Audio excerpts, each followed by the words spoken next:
Hi there. This video is for G-Day. You guys are wanting us to answer questions. So I'm not gonna answer them all because I don't know how to use my computer. I don't know how to put the questions on there so I can see and take a video at the same time. It'd be cool if I could do that. So I just wrote some of them down and I'll answer them this way. Okay. So what is your favorite aspect of farming? I'd say my favorite aspect of farming is working with the natural cycles of the earth. I get to wake up in the morning and work until the sun goes down. I don't have to, well, I guess I can work crazy hours depending on what's happening, just for having calves or something. Like right now, it's in the middle of winter and I'm waking up at 3 in the morning just to check on the cows and make sure everyone's okay. But yeah, my favorite aspect of farming is just working with and being outside every day. I love being outside and I love working with the earth. So it's perfect. My least favorite thing to do on the farm, we don't have chickens anymore, but it used to be the killing part. So I didn't never liked killing chickens. I don't have a problem doing it, but it's just icky, gross, smells. You know. So and where do I see myself in the next 10 years? Right where I am, and hopefully with a little less work. I'm working my butt off right now, but I think that's part of my age and business development and such. So yeah, hopefully in 10 years I'll be working less, have more employees, and be a little more comfortable. Will that happen? Probably not with the way things are going nowadays. The way I have it all booked out in a book, and where I want to get all my dreams accomplished. I think I'm 120. I'll probably just be at that time when I can finally relax financially and all those things. So, what made you want to become a farmer? I wanted to become a farmer because it seemed like the most logical and natural way to incorporate humans and the earth in this messed up world we've made now with land ownership and all these ideas with yeah, just being able to do whatever the hell you want. You can pave it over and make it into a parking lot if you want, and that'll make you a lot of money. But you know, um, yeah. So what made me want to become a farmer was being native. So I grew up in the city. I didn't grow up with my roots. I just always wondered why I wasn't waking up in a teepee and doing anything remotely traditional in any sort of way. And then as I grew up, I started to realize that I represent the success of the church and the government to take the Indian out of the person. So yeah, I've been trying to just kind of show that there is very few, but maybe I'm the only one. I don't know, but that sees that and walks the other way. I don't want to get a job and climb the ladder and work, go to school and all that stuff and climb the corporate ladder. It's not for me. It's too easy. I'd rather go the hard way. I'd try to get back to the land, get back to less, get back to a place where I can uh, not have to worry about debt and all those things. I can just be with the earth and know that I'm healthy, happy, and yeah, content. So farming seemed to be the most realistic thing. And yeah, that's how I kind of decided to do that. Wanted to get back to my roots. Always wanted to be a medicine man, but I can't because colonials have totally messed up native people. I don't know any elders, and even if there are, they probably are. They might have their own issues, and yeah, native people are broken right now. We're trying to fix ourselves, so there is still hope. Hopefully, I can be a beacon of that to people.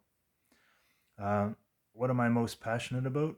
I'm most passionate about soil building. So The idea of being able to walk up to nature, into nature, and say that I have something for you, rather than I just want to take everything from you. I want to just walk and absorb and see your beauty, and just it's all for me, right? And when you're doing those types of things, going out to see nature, it's all for you, and take things from there and bring it home with you.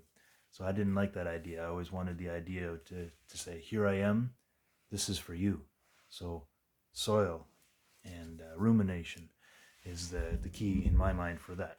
So I'm a passionate soil builder, so that's why I have my cows. The only reason why I have my cows is for what comes out of their butts. And I'm a composting man. So I compost and compost and compost, and I make all my soils for all my plants. And yeah, that's what I'm most passionate about. The idea of giving back more than taking away. And what would I like to see change in the industry?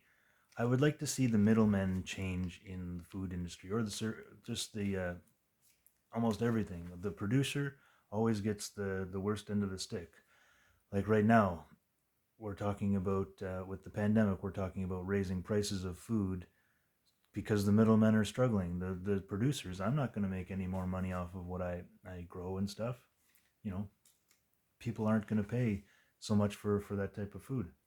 I mean, I go to the market, I charge just the same as regular conventional farmers grow, but I'm certified organic biodynamic, so I'm one of 32 farms in all of Canada, but I still can't get a higher price for what I grow because there's just no one that really wants it. There's no one that wants well, this stuff with glyphosate's like, the same price, but it's so available. You just walk into the grocery store and it's right there. My stuff is a little more harder to get because I'm in the country. I'm just a small guy. Yeah, I even go to the farmers market downtown Toronto, and I have like that 0.1% of the population of Toronto comes and sees me. So yeah, and they help me get by. I mean, if I could easily put all that I grow onto a couple skids and put them in the middle of Costco, and they'd be sold within a couple hours, and I'd be happy. But I have to work all year, and I donate most of my food because there's just no one around to eat it. And I'm a producer. I can't jump through so many hoops. I don't have enough time to sit on the computer and do these things. And I don't make enough money to even pay people a good wage.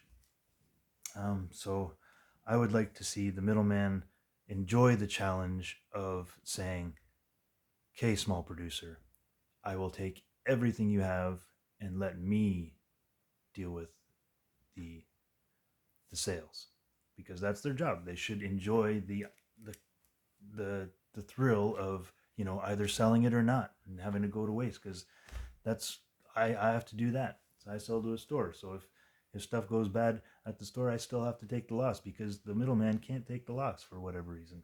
The producer has to take the loss. So there's value needs to change. We need to value what is close to us. And yeah, I mean, I've been on a couple online stores too, and they've never produced any sort of fruit for me.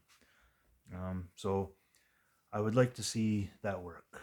And maybe we just need to wait for the big box stores to fall, but I don't know, will they ever? I don't know. And is it worth just sitting around and waiting for that to happen? I don't know. But anyways, I have a problem with people's expectations of me. They always expect me to just keep doing more, and I can't. Here's a good example of value. So people value what I do. So we started doing a CSA. So Emily is helping me with the CSA. We charge, so I think we're doing 30 boxes this year, and the 30 boxes is not even enough to pay Emily to help me get those boxes out. So within the first 3 months, that money that we've made for the 30 members is all gone. It's all paid. It's all to Emily. I actually just give her all the money straight off the bat. So the rest of the year, I have to find the money to pay her for her time. And then I'm still, it still was my cost for for the seeds and the soil and all that other stuff. So I'm not actually making any money off this CSA, but it's such a big thing now where, online people are saying, wow, this CSA stuff is really great. Let's jump on that. Let's help out our local people. And I mean, if those CSA members bought more stuff off us every week, then we'd probably be a little better off. But, they're quite happy with just getting their boxes, and a lot of them they choose small boxes and buy weekly boxes. So they're not even getting a large box.